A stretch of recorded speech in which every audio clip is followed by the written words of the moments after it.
welcome to a tutorial video that is going to show you how students would submit their assignments to Haiku. So they will begin on your respective Haiku page. In this case, it's the CJH Instructional Technology page. They will go to this menu bar and navigate to Activities. Click on that and a drop-down menu will appear, and then they will click on Assignments. This will take them to the Assignment Center that looks pretty much exactly the same as the teacher version.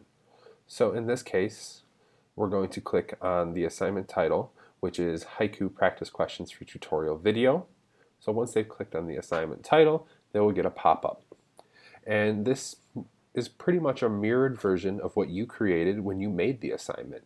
They'll see the due date, when the assignment was posted, any directions for the assignment, as well as any attachments.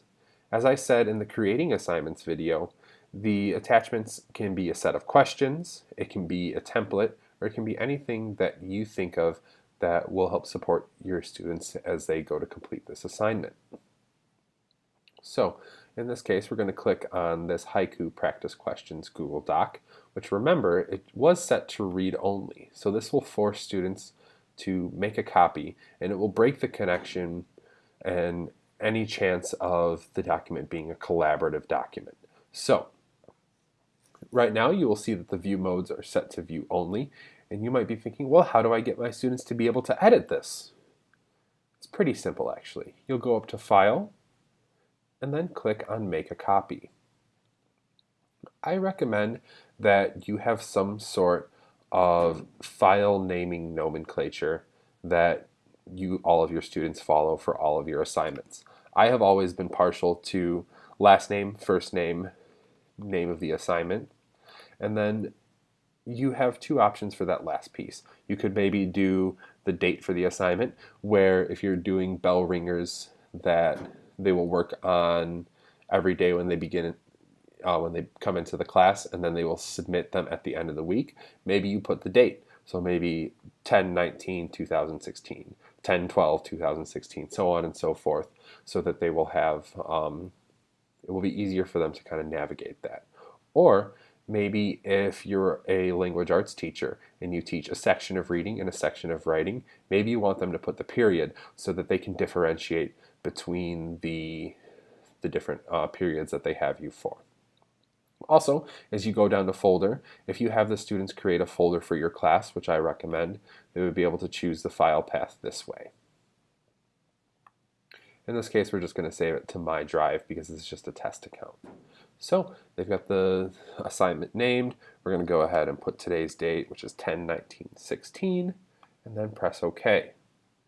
This will make their own copy that they can work on individually.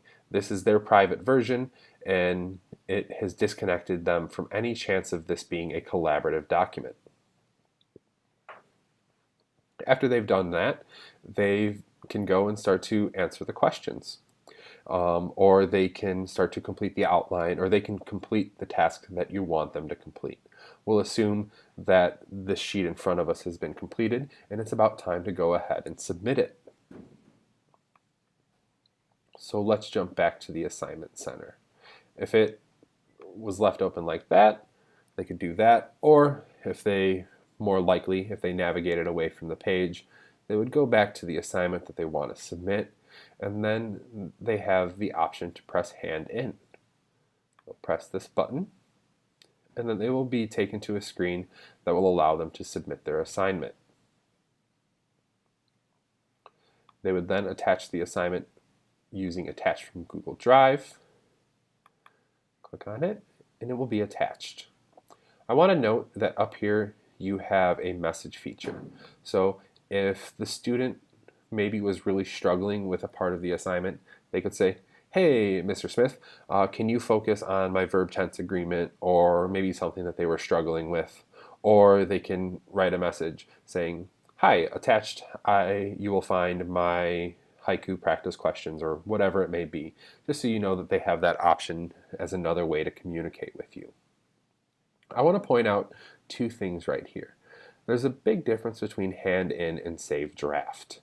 Save Draft, it only saves the working copy of the assignment and it does not send it to the teacher. It will allow the student to submit it later, but it does not send it to the teacher for review. If they click on Save Draft, the teacher will not get it.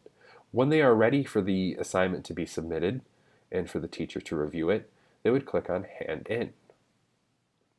After the computer has some time to think, you'll get a prompt saying that your assignment has been handed in, and they should be on their way.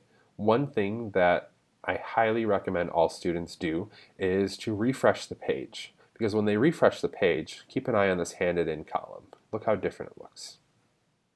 When they refresh the page, they're going to get this green checkbox. This is Haiku's way of saying, okay, we have received this assignment, you should be good to go. This is an important habit to get into just so you can verify that your assignment has been received and you can go on your merry way. So that is how students have been able to, or how students are able to submit the assignments. A couple of reminders. Make sure that students make a copy, because it will disconnect the sharing privileges if that's your assignment's purpose. And also to make sure that they refresh the page, and so that they get this green check mark. Likewise, another thing that I forgot to mention is if you forgot, or if you didn't want them to be working with the Google document and you wanted them to respond to the questions in line to the assignment, they would just go into that write a message feature and respond to the questions that way.